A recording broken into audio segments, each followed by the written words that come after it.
Okay, so again, feel free to write into the chat box. Thank you guys for coming today. Today we're going to talk about investment properties, investors, kind of go over some terms and things like that, and really figure out how to best do the numbers. And at the end, we're going to be doing some numbers, and you guys are going to be looking on the RLS database to try to figure out some properties that are good investments. And again, the most important thing to remember is that what a good investment is so different to every investor, right?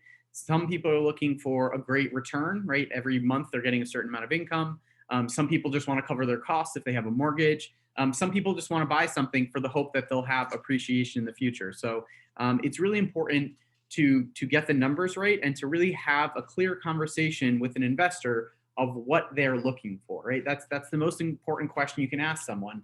What are you looking for from this investment? So in New York, there are tons of different properties that can be investments, right? You can talk about single family properties and maybe renting it out.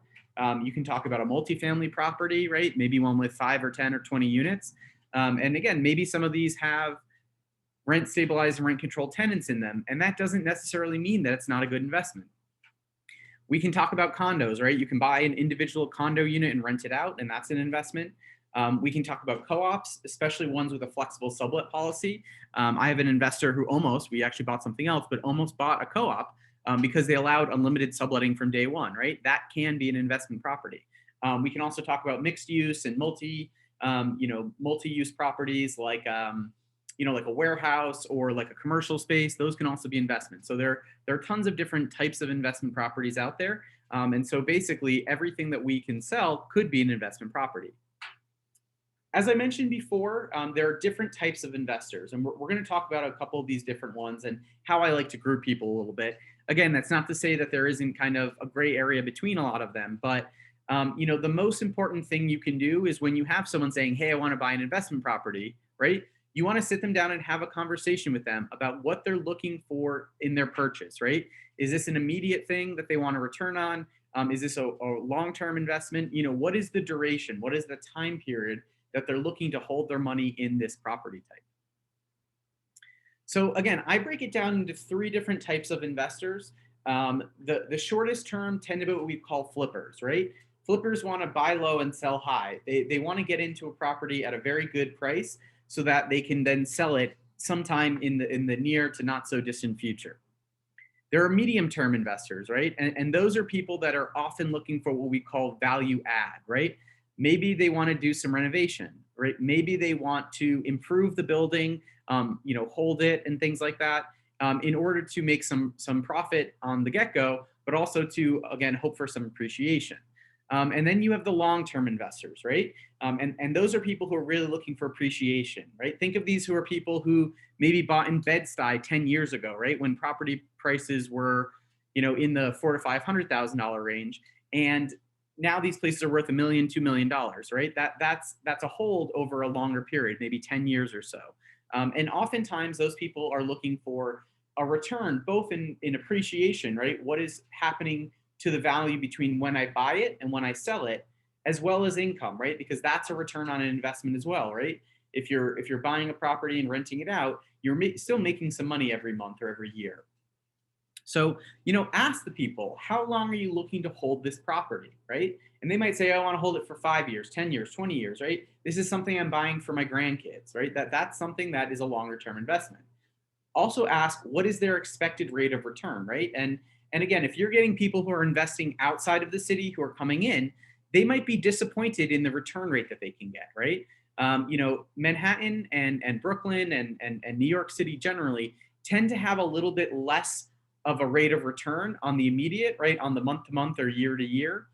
Instead, they're probably getting a little bit higher of an appreciation level than they would get outside. I use the example of Newburgh, right? Many of you have heard of Newburgh, New York before. It's a town up on the Hudson River. You can buy a property for, let's say, $500,000, and it's going to generate, between 8 and 10% return every year, right? You're going to be getting that money back out of the properties every year. Whereas if you're looking at a similar investment, let's say in Brooklyn or Queens, maybe you're getting 4 to 5%, right? And maybe even less. And so the return rate is very different. And so having that conversation with your investors from the get-go, what they're looking for, what their expected rate of return is, and how long they're looking to hold the property will really help you zone in on what you should be sending them and if New York is a good place for them to invest, right? Um, for many investors, and again, this is to be very upfront, the numbers don't make sense in New York City, right? The return isn't good enough. Again, investing $500,000 up in Orange County will get you a much better return than investing $500,000 in Manhattan or Kings County, right? So for some people, it doesn't make sense to invest in New York City. That doesn't mean we can't help them and show them the market, but what it does mean is we need to know about other opportunities for them, right? Because maybe something upstate in New York would be a better return for them. And you can still help them. And if you don't want to go up there, we can refer them to someone in the office, right? Maybe something in Westchester, maybe something in Long Island works better for these numbers that they're looking for. And again, don't limit yourself, right? Our license works anywhere in New York State. And many of the agents, even ones on this call, have a second license, right? In Staten Island, in Long Island, and stuff like that. So we can help them find the property. So, again, New York City has fairly high closing costs, right? For a seller, you have attorney fees, transfer taxes, broker fees, condo and co-op fees. For a buyer, you have title insurance, the mortgage recording fee, if they're financing, condo and co-op fees, attorney fees, and things like that. And so that tends to make it so you need a little bit longer of a duration for the numbers to make sense for many investors. Again, I find that, if someone's looking to hold something 5, 10 years plus, we can find things that work for them. If they want to buy it and sell it in a year, it might be more difficult. Again, not to say it's impossible, but really you have to know about these closing costs because these are going to factor into the whole equation for these investors.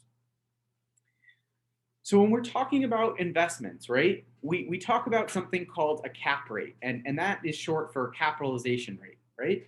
And that looks at how much income is being generated by how much money is invested.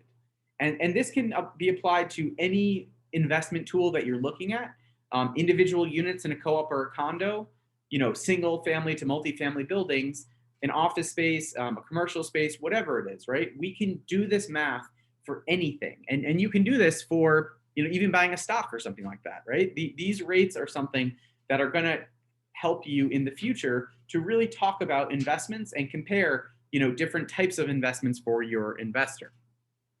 So what we do to calculate the cap rate is we take the net operating income, right? How much money is coming in on a monthly or yearly basis. And again, if you're calculating it monthly, you want to multiply it by 12 and then divide it by the purchase price, right? And so the easiest way to do that is income minus expenses divided by the purchase price. I'm going to use the example of a condo unit on the next slide. And when we look at that, what we can do is we can see what the return is going to be on a certain investment, right? So we're saying Lori wants to buy an investment property in Soho. She found a condo that is asking 1.2 million. It would rent for $6,200 a month, and the common charges are $675, and the taxes are $950. What would the cap rate be on this property, right? So what we're doing here is we're looking at what the income is, and we know the income is $6,200 a month. And we're going to subtract out our expenses. And again, in the case of a condo, you're going to have taxes and common charges. In the case of a co-op, you're going to have a maintenance fee. In the case of a building, you're going to have whatever your building expenses are. Maybe you're paying for super, maybe you're paying for insurance, maybe you're paying for water bills and things like that. Whatever those expenses are, we're going to subtract it out. And again, in this case, they add up to $1,650 from what our income is. And we're going to multiply that by 12, so we get a yearly return, right? And so we calculate that we're getting $4,550 a month. We're going to multiply that by 12 and get $54,600 a month and divide it by the purchase price, right? So we get 0.0455, and we want that as a percentage, multiplied by 100. So we're getting 4.5%. So again, if Lori is buying an investment property in Soho for 1.2 million, she's making $45.50 a month, so $54,600 a year. And if we divide it out, her return on her investment, right? Her return on investing that 1.2 million is going to be 4.55%, right? Is that a good cap rate? The only person who can answer that is your investor, right? For some people, they might say, okay, I'm buying this. I'm making 4.5% or 4.55% a year on it. And when I go to sell it, it's going to go up in value, right? Because right now in New York, prices are depressed a little bit, right? maybe you can then also sell it in 5 years, and you can get 1.4 million for it, right? And so there's also going to be appreciation, right? Additional funds that are going to be made by holding that property. So again, what do investors look for, right? And most of them are looking for as high of a rate of return as possible. So again, this little graphic here, one house has an 8% cap rate, one has 13%. Probably the 13% is going to be much better for that investor. So what is reasonable, right? So in Manhattan and prime Brooklyn, you're really looking at something between 3 and 4% for a standard return, right? When I'm looking for investors, I tend to look for pre-war boutique condo buildings, right? And the reason for that is that I want to show properties that have lower common charges and taxes, right? Because in a condo, those are going to be your main expenses. Those boutique buildings, right, tend to also have a bit, higher of a rental rate because they're maybe a little unique, smaller building, right? I have an investor that I work with. He's bought 4 properties from me. I rent them all out for him. And we tend to look in Williamsburg because we can find unique pre-war properties, very low maintenance costs and very low common charge and taxes, and they rent out well, right? I just put one on the market. He purchased it for 1.1 million. We get about 40 to 50 a month for it right now. I just rented it out. I had like 20 people who wanted the apartment as soon as I put it on the market. It's about a 900 square foot unit, and his cost is about $800 a month for it. So it's, for him, a very good cap rate, right? And that's also appreciated, right? It's probably worth 1.3 million at this point. So, return is usually a correlation to risk, income, and appreciation, right? What is going to happen to the market, right? Is the market going up or down? Right now in New York, we're still at a little bit of a lower point. Again, that's kind of shifted over the last few days. But the risk is not that much, right? Most things in New York, even when we have ups and downs, stay fairly consistent or continue to appreciate. The income level is good. Again, right now in this market, rental rates are down, so the income might be a little bit lower, but you do, again, get a good appreciation. In most other markets, right, so markets outside of the metro New York area, investors are looking for a 6 to 10% return or more. I can use the example of a townhouse that one of our agents, Tanya, has or had for sale. It's currently in contract, right? It was a 5-unit building, 4 apartments and 1 commercial space, 1.1 million, needed some work. It was in kind of a little bit more of an outlying section of Brooklyn. And the cap rate as is was about 6%, but with a little bit of renovation, it was going to be at 10%, right? And so that's a pretty good investment rate. Again, you really need to talk to your investor of what they're looking for and what the numbers that they're really looking for are. So you're going to come across a lot of people who, again, are kind of looking at different markets. They're looking at different properties, and there's a ton of different terms that are going to come up, right? And so I want to talk about a couple of these terms. So the first is a foreclosure or a real estate owned property, right? And what these are is a real estate owned property is when a property is sold directly by the bank, right? This means that the person who owned the property lost it back to the bank. The bank now owns it and they can sell it, right? Sometimes there's a holdover tenant, someone who hasn't left the property. Sometimes it's totally vacant, right? But usually it's not what the owner wanted to do, right? They usually didn't want to leave the property. These sales can be quick like a regular sale. And 99% of the time, the listing agent will put in the description REO, real estate owned, foreclosure, whatever that is, right? Those processes can be quick like a regular sale happens. There's another type of sale that you'll come across called a short sale. And that is when the property is still held by the owner, right? And they are trying to sell it for a price that is less than any liens on the property. And again, a mortgage is a lien on the property saying that the bank owns it before and has to be repaid before the seller can sell it. So what happens is in a short sale that the lien holder, again, usually a bank, has to agree to the sale, right? So again, the example I can give is, Barbara bought a property for $1 million. She had an $800,000 mortgage on it. She's now looking to sell it for $700,000 because the nothing's going well in the market, right? And so she needs to get the approval of the bank to sell it for less because she still owes $800,000 on the property. Usually these short sales take longer, right? Because the lien holders, in this case the bank, have to approve the sale and release the loan and things like that.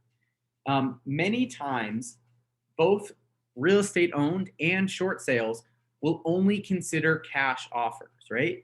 They want something to happen fast, and they don't want someone to not be able to get a mortgage on the property, right? And so it's important that if your client who's an investor sends you something, you need to know if they're paying cash or not, because again, some places you can only bid on if you have a cash offer, right? And again, that could be because of the building finances, that could be because of the timeline that they're looking for and things like that. Again, in this, as in everything with real estate, you always want to ask important questions to the listing agent, right? Why are they selling? What is the timeline they're looking to sell in? I see this as an REO. Are there any issues with the property, right? And so getting all that information up front is going to help you and help you seem more knowledgeable before you speak to your investor. Hey, Jason. Hey, Harvey. With my understanding is that with REOs, they generally have clean title, whereas foreclosure and short sales don't. Is that what you found? It really depends. There are foreclosures with clean title. There are Okay. REOs without clean title. Okay. The bank does tend to clean it up before they put it on the market. And again, the listing agent can always tell you what the terms of the sale are. Okay, thanks. Great question. Thanks, Harvey. Okay, so another thing that you'll come across are auctions, right? And auctions are more difficult ways of us being able to sell properties, right? That's not to say there aren't auctions, there aren't foreclosure websites where you can do deals and you can be paid as an agent. What I'm saying is that auctions are more difficult and tend to artificially increase the price of properties as opposed to a more traditional sale, right? And again, I've got a little acronym here for auction. A, they artificially increase cost. You have multiple bidders, right? Maybe something, is worth $1 million, but there are 5 people who are all bidding on it at the same time, and they push the price up to 1.2 million, right? So someone's overpaying for the property when really you see it's worth a certain price. And again, Harvey just brought this up. There can be uncertain terms, title's not clear, there's a holdover tenant and things like that. C, commissions are often paid by the bidders, and sometimes there's no commission, right? So it's hard for us to get paid sometimes, right? I'm not saying that's always the case, but it can be.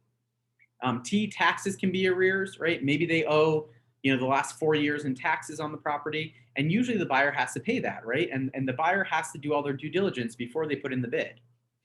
Income might not be guaranteed, right? There could be holdover tenants. The person who's in the house doesn't want to leave. You got to evict them. In the case right now of coronavirus, there's a moratorium on evictions and things like that. Ownership can be in doubt, right? There can be, again, not clear title.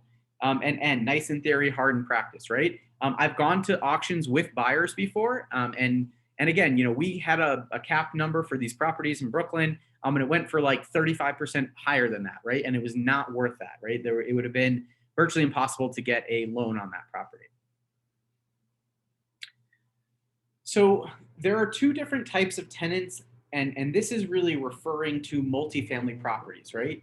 You can purchase a property with a rent stabilized and or a rent controlled tenant in place, right? That can be an individual unit where you're buying it with a rent controlled or rent stabilized tenant. There can be a building that has 1, 2, 3, 4, all rent stabilized and rent controlled tenants, right? And that doesn't necessarily mean that you should discount that as an investment tool for your investors, right?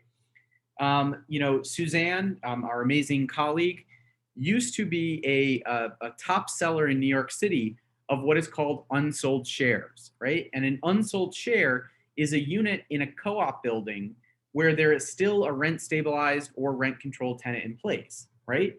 And those tend to sell for much less than a unit without a rent controlled or rent stabilized tenant. And oftentimes certain rights are granted by purchasing that unit, right? You'll often see these as something called sponsor sales on the listing. sales that do not need board approval or anything like that. And so oftentimes you can get a client that might be a little bit iffy into these properties. And again, some of them can be rented out from day one. So rent control happened in buildings built before 1947 and people who lived in the apartment since July 1st, 1971, right? These prices tend to be astronomically low, right? A rent control tenant, again, there's a great case of one in the West Village who has, I think, a 5-bedroom, 2-bath place, prime West Village. He's paying $400 a month for it, right? And that tenant is rent controlled, right? The tenant himself is rent controlled. Rent stabilization applies to apartment buildings built between 47 and 74 with 3 or more apartments that were built and renovated since 1974 with certain tax advantages, right? Stabilized apartments, like rent controls, can only be increased year over year by a set amount, which is set by the Rent Control Guideline Board of New York City. Our rent stabilization applies to the individual units, right? So technically a tenant is not rent stabilized, the unit is rent stabilized. And I make that kind of differentiation because, again, if a rent controlled tenant leaves an apartment, it isn't rent controlled anymore, right? If they die, if they decide to leave, it could be rent stabilized. And again, this gets into a very, very tricky and a little more nebulous area, which attorneys will work out. But when a rent controlled tenant leaves, the apartment usually becomes rent stabilized. And again, in rent stabilized apartments, the apartments can eventually leave stabilization after a certain time period and number of renovations have been done to the property and as the price has increased over time, right? And so again, if there are rent stabilized or rent controlled tenants, that doesn't necessarily something's a bad return, right? Because if you're talking to a long-term investor, right, maybe the rent controlled tenant's 95 years old and has no kids, and at some point they're going to leave and you're going to get a great unit to renovate and rent out or to sell, right? With rent stabilization, you can combine units. There are other things you can do. So don't necessarily discount a building because it has rent stabilized or rent controlled tenants. So one of the most important programs that exist for real estate investors is a program called the 1031 exchange, right? And what that exchange does is it allows the deferral of capital gains on investment properties if you reinvest the proceeds into a like investment tool, right? And so what is a like investment tool, right? A like investment tool is another investment property. And so you can have someone who sells a building in Florida that was a commercial building and buys a condo in Manhattan. You can have someone who sells an office in Texas and buys a multifamily in Brooklyn, right? All of these things qualify as long as they are being used as an investment property. Excuse me. So again, you might have an investor who says, hey, I'm selling something in Florida, right? I bought it for $500,000 in 2005 and I rented it out for 15 years. It is now worth $1 million. So that person who's selling it has to pay capital gains on that investment, right? So if they bought it for $500,000, and again, let's say they did no improvements whatsoever, and now they're selling it for $1 million, they would have to pay capital gains of, again, somewhere between 20 and 35% on that $500,000 just for selling it, right? So if they decided to do a 1031 exchange, what they can do is, instead of taking that, let's say it's a $100,000 tax amount, if they reinvest that $1 million that they're getting into another property, right? And it can be, again, a condo, a co-op, a multifamily, whatever it is, and use it as an investment, they can defer paying any gains until they sell property B, right? And so again, I have a great example of this, right? I had an owner whose husband bought a co-op in Soho for $35,000 in 1968, right? We went and sold it for $3 million. And so she was going to have to pay capital gains on, almost $3 million because of this, right? And she would have paid about $1 million to the government for that sale. Because we had rented out the property for 3 years, she was able to treat that co-op as an investment property. And so we took the $3 million, and instead of having to pay $1 million in tax on it, we bought $3 million worth of property in Brooklyn, right? And now she's getting even more income than she was from the co-op unit rental. So again, when she sells the property in Brooklyn, she will have to pay any capital gains on it. But again, it's really deferring those gains. And so let's say we go and sell that for, you know, the $3 million worth of property for 3.2 million, then she's only paying capital gains on $200,000, right? Think of the difference in her pocket and the amount of additional income that she had, A, to invest, and B, to work with and not pay tax on, right? So there are certain timelines for a 1031 exchange, right? And so, you know, the first step is to sell property A, right? And after property A is sold, you have 45 days to identify properties that you might want to buy, right? To identify property B. And again, you can have a list, and there are 1031 exchange attorneys who are involved in this, of 5 to 10 properties that you're thinking about buying, right? Once A closes, you have 180 days to close on property B, right? So if you close on January 1st, you have until, what would that be, June 1st or so, to close on that property, right? And so there are timelines for this, so that you can't, you know, spend the funds and things like that. The money is held by a 1031 exchange agent, but this is a really, really great way for people to defer capital gains. There are talks of this going away, and hopefully that doesn't happen, because this is a great tool to encourage people to continue to invest in real estate. So again, your job as an agent is to always get information, and ask questions on clarification, right? And so there are a few things that are important when you're talking to your investor, as we mentioned. What cap rate are you looking for? What is your timeline? Are you doing a 1031 exchange? And also to ask the selling agent, right? What are the terms of the sale? What terms are the seller looking for? Will they take cash, or is this, will they take financing, or is this a cash only deal? You know, what percentage are you offering to a buyer's broker, right? We want to make sure that you are being paid for your service. Are there any encumbrances on the property, right? Is there clean title? Are there taxes, bills, liens, etc.? See if they have a title report. And if not, you can look on Property Shark or have the attorney run one. And the attorney can do that through the title company that they'll use. So what we're going to do now is an interactive thing, right? And what we want to do is try to find some good investment properties, right? And so how are we going to do this, right? The first thing we're going to do is we're going to pick a neighborhood and try to find the best 1-bedroom condo investment under $1 million. And then let's try to find the best multifamily under $5 million, right? And how do we compare this, right? What we want to do is we want to compare cap rates. So that is it for the slides. Let me open up OLR and just show you an example of how I can do this. And again, please feel free to ask any questions while I'm getting set up here, if you guys have any from what we just discussed.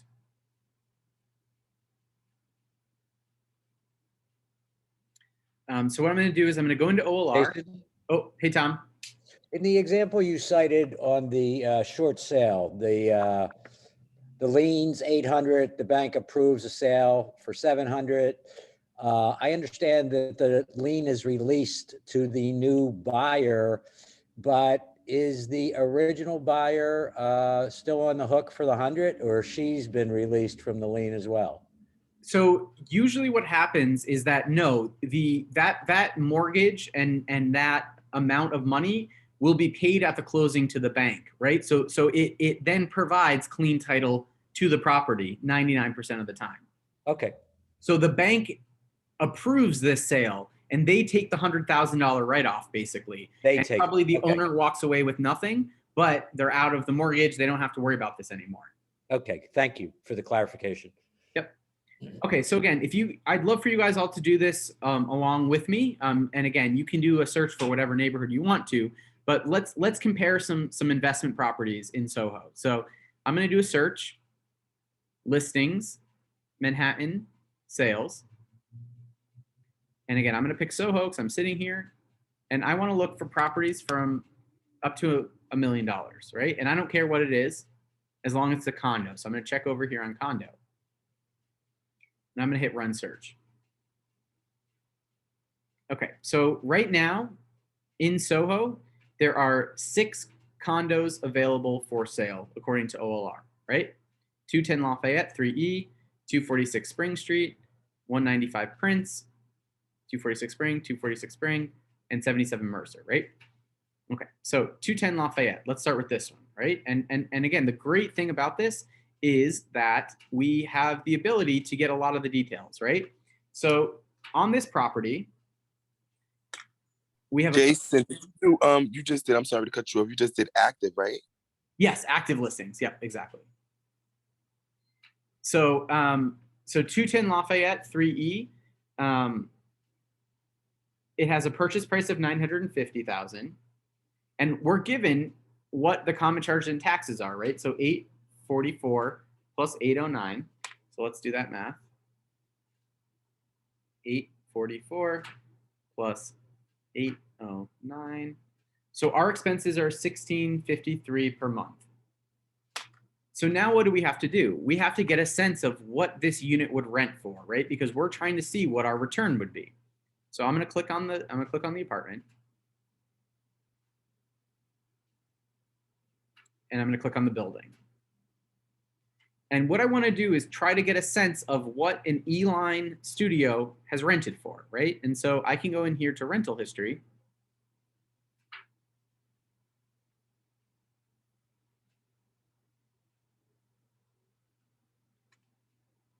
(3E), and again, they were asking $4,000 a month, right? And for this building, that's actually a pretty reasonable. 5E rented for $4,000. So let's use that number. So what is my monthly return going to be? I'm going to take the $4,000, which is my rental rate. I'm going to subtract out the 1653. And so I'm making $2,347 a month, right? Because we imagine that the tenant pays for everything else. I'm going to multiply that by 12. So I get what my yearly return is, right? $28,164. And now what I'm going to do is I'm going to calculate what the return is. And I'm going to divide that by the 950 purchase price. Right? And I'm going to multiply by 100. So the return is 2.96% at the asking price. So that's a return, right? That's all you have to do to calculate one, right? And so let's now compare this to another property that is available. I'm going to go back. Again, I know this is a hotel, so I'm going to skip this one, but let's look at this one. Let's look at 195 Prince Street, right? So we can do a similar thing. So we know our taxes are $512, our common charge are $280, so it's going to cost us $792 a month. And again, let's go into the building and see generally what this is rented for, right? This is a studio. The other one's a full service building. This one's a little bit less of one. But let's look at the rental history in the building.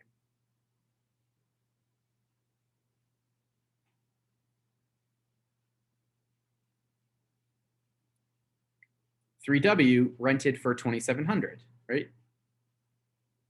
$2,100 for an alcove studio. I think, what was this? This was the 2E. Okay, so let's see if 2E rented at all, what they got. 1E got $2,100, 3E got $2,650. So 2E was not rented. So let's look at this studio. Oh, I think this one's furnished. Yeah, this is furnished. So, okay, so let's imagine we're somewhere around, let's say $2,300 a month, right? And again, we can look at comps in the area, you know, a nice studio in Soho with a washer dryer, let's say we're getting $2,300. We calculated the numbers at $792. So $1,508 is what we're getting every month. If we multiply that by 12, $18,068. And let me go back to the listing. I think it was asking $675. Divided by 675. And multiply by 100. We get 2.68, right? So again, we can compare apples to apples.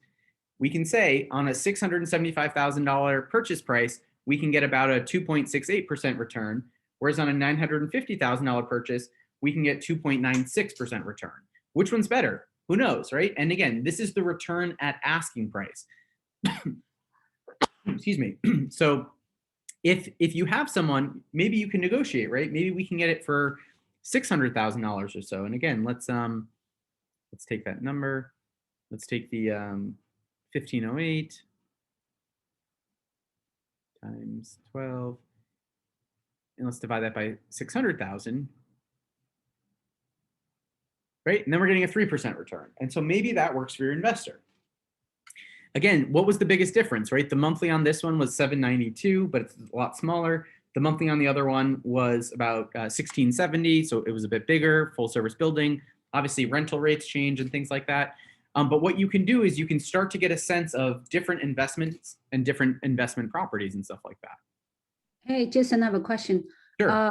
You expenses, you only calculate those common charge and taxes. Actually, if they have like a mortgage insurance, and then home insurance, all that, you don't count those as expenses? Yeah, you would. So again, in order to compare apples to apples, I do all these calculations with no mortgage whatsoever, right? That allows you to compare different purchases. If they have a mortgage, that has to factor in, but that's going to be something that is different for every investor, right? And so, depending on how much they put down, how much these other things are, that is going to dictate their numbers. And so that So gets a little usually- more complicated, and most investors have their own calculator that they'll plug the numbers into. But if you provide to them what the cap rate is, they'll use that to see if the numbers work for them. Right. So of course they all gonna they're gonna put that as expenses. So when they calculate that, they figure out that they have to pay out from their pocket to buy something in Manhattan. So I have a lot of investors. Do the cap rates include all the mortgage expenses? They don't, because again, that is going to differentiate for each investor and based on what they put down, right? So they need to be able to provide that information. But if you give them purchase price, taxes, common charges, and the cap rate, they will put that into their calculator to tell you if it works for what they're looking for. Oh, I see. So when we tell them the cap rates, we should just calculate this way, not include the mortgage in what they borrow and stuff. Calculate it off cash, because again, maybe someone can put down 25 or 50%, and that will totally change the numbers. But if they have what the investment will be as cash, then they can plug it into their equation. Yeah, hey, Jason, with that Julie, does that make sense? Yes, it makes sense, because it's a little misleading, but I think it makes sense. Yes. Well, again, it's not misleading, because it's calculating what the return would be on a cash purchase, right? And so because every person could, maybe they could put down 30, 40, or 50%, right? And so they're going to have a calculator that they plug the return number into to tell them if it makes sense for them to buy it. Right, exactly. I have like a 3 or 4, they all backed out, or they feel the cap rates is too low. Exactly. And again, that's why potentially, especially under $1 million, the cap rates are usually between 3 and 4%. And on an investment loan, maybe they're paying 5 or 6%. So they're actually not making any money. Right. Thank you. Yep. Harvey? Yeah, I think what Julie was saying was the individual's own cap rate could be different from that general cap rate when you subtract the down payment from the price. Totally. You know what I mean? Totally. Yeah, that's all. And that's very fair, right? But what we want to do is we want to compare general cap rates. They're going to have to then take the numbers we give them. Again, you want to probably find as high a cap rate as possible, because that means the return on renting it out is good. And they're going to have to do the math on their back end for, again, every investor is going to get a different mortgage rate, put down a different percentage and stuff like that. So that's not something that we can take over. They kind of have to take over. But again, if you show them on a $675,000 purchase, the cap rate, cash on cash is 2.6%, 96%, or sorry, 73%, versus on a $950,000, 2.96%, they might say to you, those are both too low. I need something where it's at least 4%, 5%, right? And so then you can start filtering through things, right? And use Excel, use Google Sheets to start some little workbooks for yourself to show them what the cap rates are, what the interest rates are, and stuff like that as well. Again, we can also do this, we can do this for any neighborhood. Again, this one looks really cheap, right? $349. This is a storage unit, I know that, but the return on this is actually like 10%. You can't get a mortgage on it, but it's a really good return because you can rent this out for like, I think $5,000 a month. And again, look at that. Like I'll do the math. I'll do the math here, but let's say 5,000 a month minus 232 minus 519 times 12 divided by 349. 1, 2, 3. It's a 14% return, 14.5% return. Wow, a lot of people live in a 941 square foot storage studio. You can't live in that, but I know, I'm just saying. But unfortunately. Again, we can do the same thing, and it's just a little more complicated, but nothing too crazy for a building, right? So let's say you're looking for a multifamily building. Let's say, let's not do Soho. Let's do the West Village, up to, let's say, 8 million. Oop, there is nothing on the market. It's probably because I have too many homes. Let's do 3 family. Wow.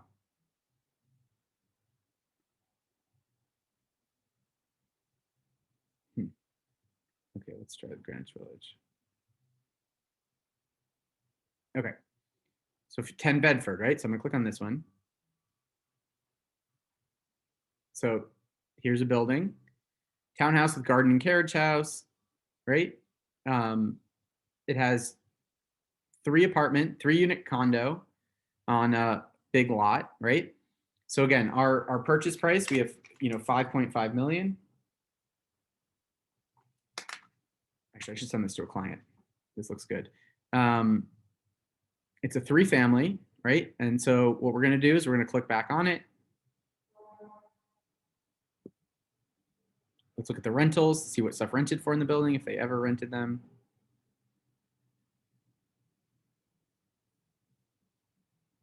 Looks like only 1 was rented. Inactive rentals. 2,800 for one of the apartments, but a very long time ago. So I'm just gonna, again, you can do a comp search, just look at what a townhouse would rent for. I'm gonna say you can get about, let's say, 20,000 bucks a month for these properties. Just again, as an example, you'll want to do a little more research on this, but oops, let me click on this again. So again, for a townhouse, what prices do you have, right? You have taxes. There's the taxes. So $47,472. You also have, and I'm going to go to their website because sometimes they have a setup for it. You have a floor plan. They don't have a setup. Sometimes for these properties, they have a setup, which will show you kind of what the expenses are. I'm just going to, again, we're kind of roughing this right now. So I'm going to say it was, $20,000 a month to rent out all the units, right? And let's say you have, oops, times 12. Let's do this on a yearly basis, right? And let's say you got to pay for electricity, gas, sewer, all that stuff, 10,000. And then you have to pay the real estate taxes. So minus $47,472. So that's going to be the return every year, $182,528. So let's divide by the purchase price.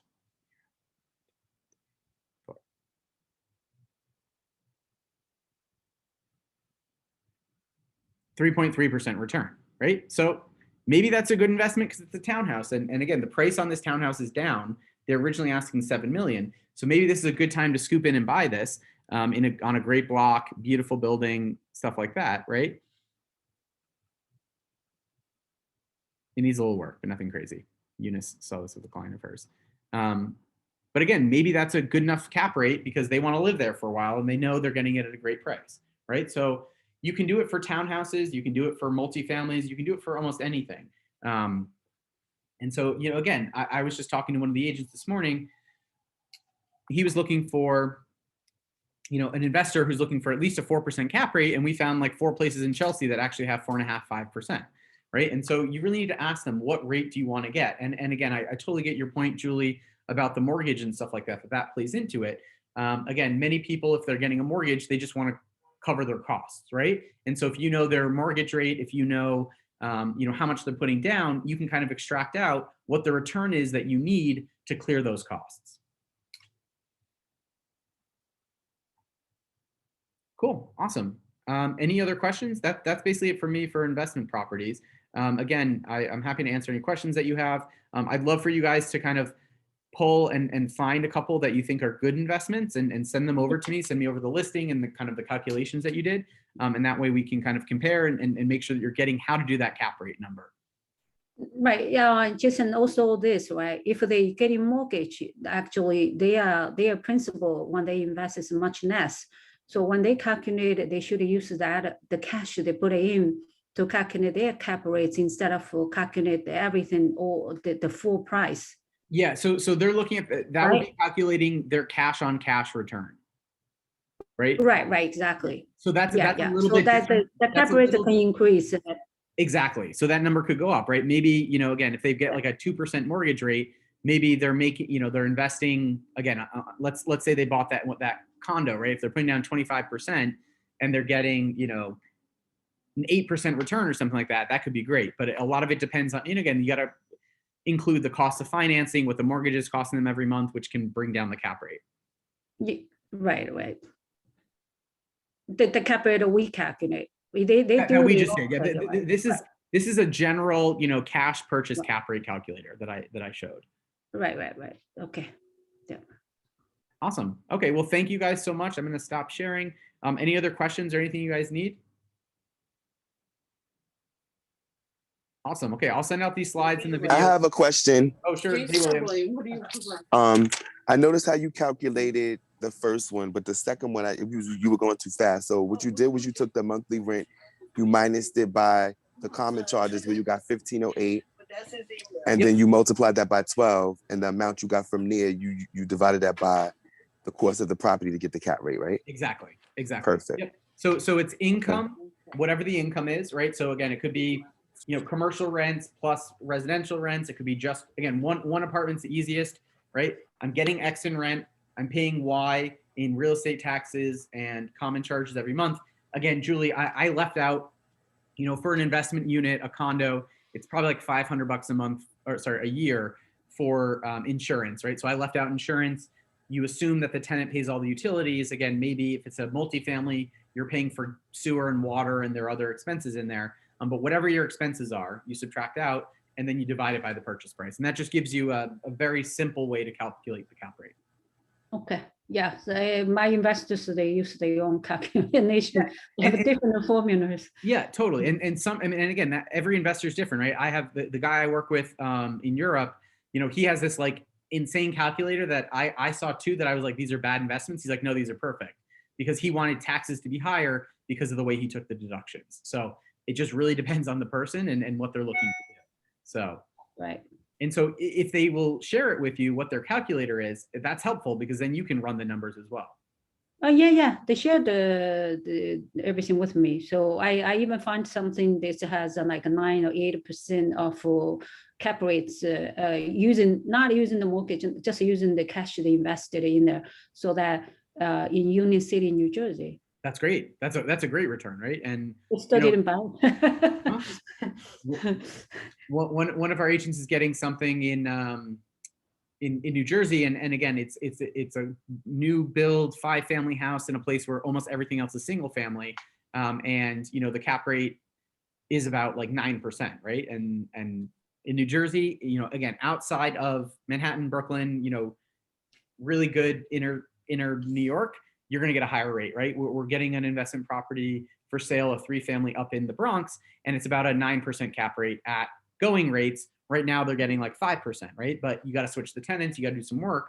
And so for some people, that's a great investment, right? Because they can put a little bit of money in and jump the cap rate up pretty significantly. Right. So which, now my question to you is, in New York City, which area, which borough is the highest cap rate? Do you know? Do you have this number? In New York City? Yes, include all the 5 boroughs. In the 5 boroughs, it's probably, and again, this is just gut, it's probably one of the outer boroughs, right? So it's probably either Staten Island, the Bronx, Brooklyn, you know, if you go really far out east in Brooklyn, you're going to get some really good cap rates. And Queens, right? Manhattan, again, Manhattan's the most stable, right? Prices don't fluctuate that much. And so there's less risk. And so there's less return. Again, that's not to say you can't find something with a reasonable cap rate. And maybe your investor says, I want to only be in Manhattan, right? You know, there's a building I love at 75 Kenmare. which I think it's a great investment. And again, you know, Yeah, I see, because I don't see other boroughs, but from what I see from Staten Island and then Manhattan, these two boroughs, Staten Island has a much higher cap rate to return. exactly. You know, this 2B apartment here, you know, the monthlies are so low. This is a full service building. It would rent for about $7,000 a month. So if you take out the monthly costs, which they're saying $14.97, right, times 12. Again, I always do it at the asking price, but you got to say, oh, again, this is a new development, so there's probably room. This is almost, you know, this is a brand new building, and you're getting 3.8. And again, I think the purchase price will come down, which will jump your cap rate up. So almost a little over 4 in a brand new building with very low common charges and taxes. It's a no-brainer to me. Thank you, Jason. Awesome. Okay. Can you call Thank me, you, Jason. Yeah, Sorry? Jason, do you have time to talk afterwards? You called Yeah, me, right? I can. Oh, hold on, let me check my calendar. Give me 1 second. All right, okay. Mine is not an emergency, so Okay, you can we'll call him call first. you, then I'll call you, Julie. Call me a little bit later, that's fine. Okay, perfect. Okay, Yeah, thanks, thank guys. you. William, I'll call you in Thank like you. 5 minutes. Bye. Okay, bye, guys.